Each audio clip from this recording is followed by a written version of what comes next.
अस्सलामुअलैकुम।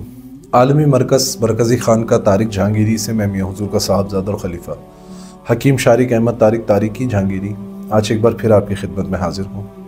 आज का जो टॉपिक है वो ऐसे अहबाब के लिए है जो कि शदीद जिस्मानी बंदिश, जादू या सहर में मुब्तला है।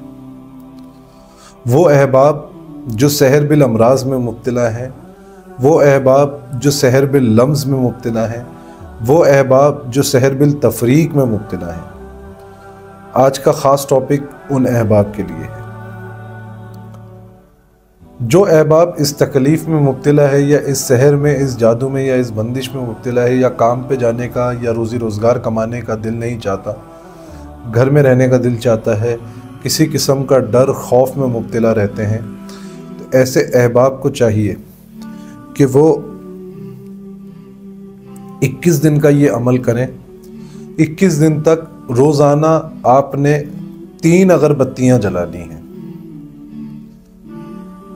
तो आपने टोटल 63 अगरबत्तियाँ लेनी हैं, 63। उन अगरबत्तियों पे आपने 101 मरतबा वइज़ा बतश्तुम बतश्तुम जब्बारीन ये आयत पढ़ के उन अगरबत्तियों पे दम कर लेना है।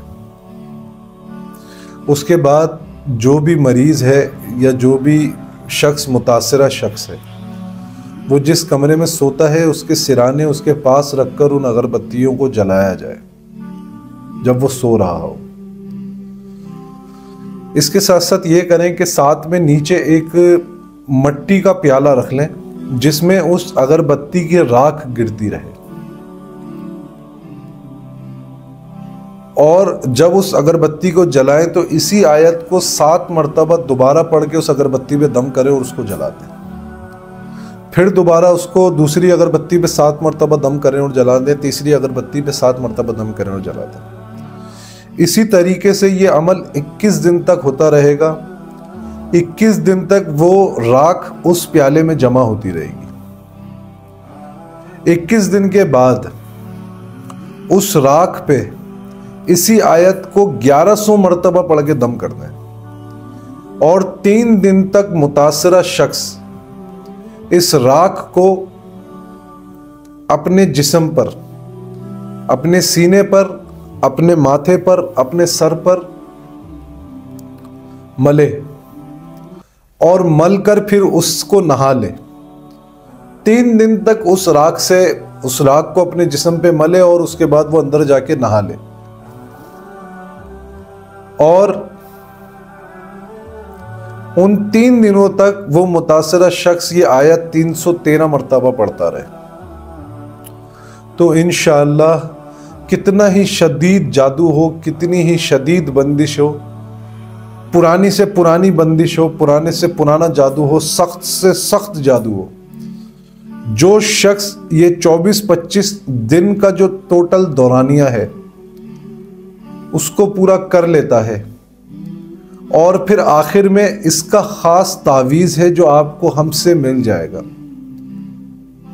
और वो तावीज़ पहन लेता है दौराने अमल, तो इंशाअल्लाह उसका इलाज 100% यकीनी हो जाएगा। जो अहबाब भी इस परेशानी में मुब्तला है और अपना इलाज करना चाहते हैं वो इस तरीक़ेकार से अपना इलाज कर सकते हैं। इसकी इजाज़त ख़ास लेने के लिए मुझसे रब्ता करें व्हाट्सएप नंबर पे, और इसकी इजाज़त लेके इस अमल को करना शुरू करें। अल्लाह रब्बुल इज़्ज़त आपकी तमाम परेशानियां, दुख, दर्द, तकलीफ़, बीमारियों को दूर फरमाए और आपकी तमाम जायज़ हाजातों को अपनी बारगाह में कबूल फरमाए। अपनी दुआओं में मुझे याद रखें। जज़ाकल्लाहु खैरा। अस्सलामु अलैकुम व रहमतुल्लाह।